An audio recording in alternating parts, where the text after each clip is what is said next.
আসসালামু আলাইকুম, welcome to my channel শাখের রেসিপি বাই শারমা। আজকে আমরা গরম গরম ফুলকো ফুলকোর ডাল পুরির রেসিপি নিয়ে এসেছি।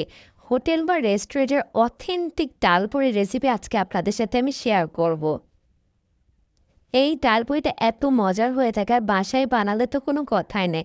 এটা অনেক হেলদিও হয়ে থাকে যেহেতু এটা টাটকা তেল দিয়ে করা হয়। বিসমিল্লাহির রহমানির রহিম। আমি এখানে 1 কাপ ডাউল নিয়েছি, মটরের ডাউল। ভালোভাবে ধুয়ে আমি এটা 5 মিনিটের মতো ভিজিয়ে রেখেছি। এটা আমি সিদ্ধ করে নিব।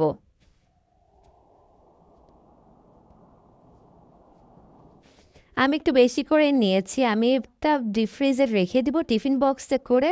তাহলে অনেক দিন পর্যন্ত আমি অল্প অল্প করে বের করে যখন তখন ডালপুরি বানায় নিব। এই ডাউলের পুরটা থাকলে যখন তখন ডালপুরি বানানো নেওয়া যায়। আমি এখানে 1 কাপ ময়দা নিয়েছি।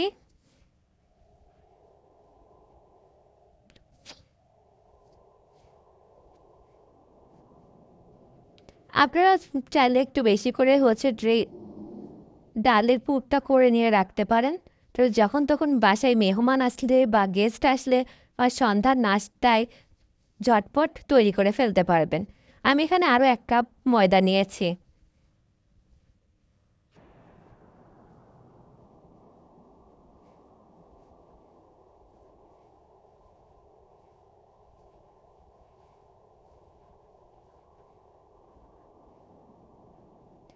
এখানে আমি হাফ চামচ লবণ দিয়েছি।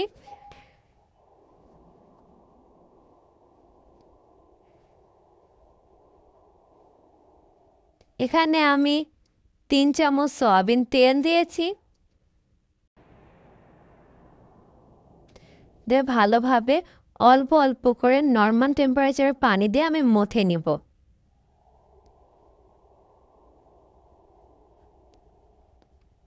এটা অনেক সফট হবে। লুচি বা পরোটার আটার থেকে অনেকটা সফট আর একটু নরম হবে। ওপরে আমি এখন তেল দিয়ে এটা এক সাইডে রেস্টে রেখে দিব। দিয়ে আমি ডাউলের পুরটা তৈরি করতে চলে যাব।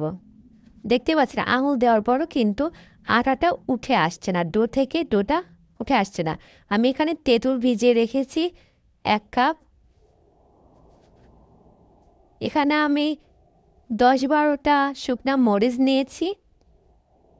নিয়ে ভালোভাবে শুকনো মরিচটা আগে একটু ভেজে নিচ্ছি। শুকনো করে ভালোভাবে ভেজে নিব। নিয়ে এটা আমি ব্লেন্ড করে নিব। তাহলে আমার চিলি ফ্লেক্স হয়ে যাবে।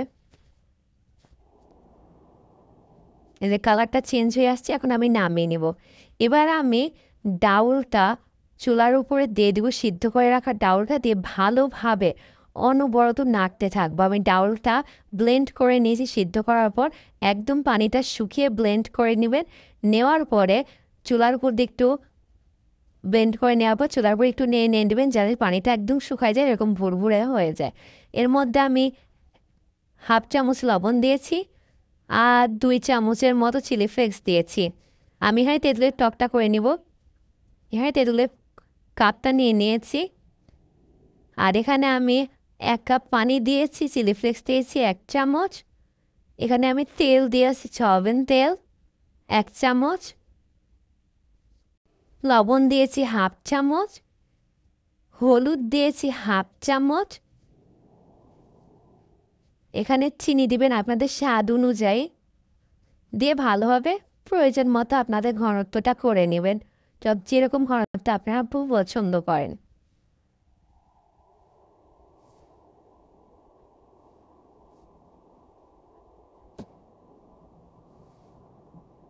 তাহলে রেডি হয়ে যাবে আপনাদের তেঁতুলের এই মজাদার চাটনিটা। আমি এখানে একটু ধনে গুঁড়া একটু জিরে গুঁড়া দিয়েছি 1/4 চামচ করে। দুইটা মিলে হাফ চামচ দিয়েছি আমি।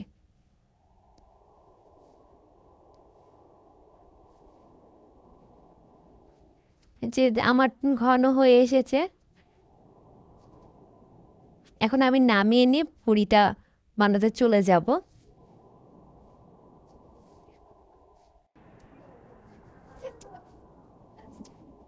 টপটা রেডি হয়ে গেল।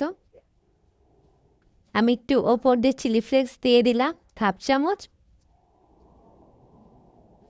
আমি এবার ছোটো ছোটো লেচি কেটে নিয়ে পুরটা ভরে নিব, ঠিক যেরকমভাবে দেখতে পাচ্ছেন ঠিক এইভাবেই আপনারা লুচিটার মধ্যে পুরটা ঢুকিয়ে নেবেন। মুখটা ভালোভাবে আটকাবেন যেন কোনোভাবে পুরটা বের হয়ে না আসে। আপনার ডাউলের পুরটা বাসায় তৈরি করা থাকলে যখন তখন বানিয়ে নেওয়া যায়। এটা অনেক সহজ আর ঝটপট একটা নাস্তার রেসিপি। আমি আবার দেখিয়ে দিলাম, এভাবেই পুরটা আমি ভরে দিব।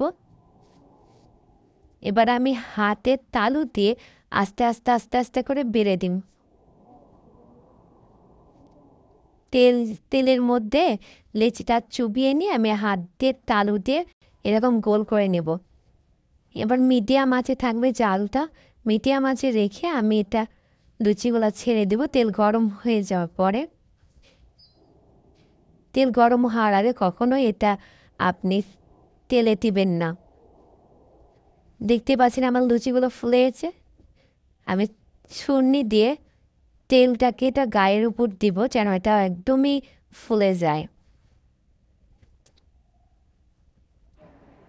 আমি আরও একটা দেখিয়ে দিচ্ছি। আমি পুরীর লেচিটা দিয়ে দিলাম। এবার আমি ছুরি দিয়ে একটু তোল দিতে থাকবো, নাড়তে থাকবো একটু করে। দেখতে পাচ্ছি মাশাআল্লাহ আমার প্রত্যেকটা পুরি অনেক সুন্দর হয়েছে এবং একদম হোটেলের মতো অথেন্টিক। বাসায় একবার হলেও এই রেসিপিটা ট্রাই করবেন। হোটেলের অথেন্টিক পুরি রেসিপিটা আমি আপনাদের সাথে আজকে শেয়ার করলাম। ভালো লাগলে লাইক, শেয়ার, কমেন্ট করে পাশে থাকবেন। আপনাদের সবাইকে অনেক অনেক অনেক ধন্যবাদ। ভিডিওটা শেষ পর্যন্ত দেখবেন, স্কিপ করবেন না। ধন্যবাদ।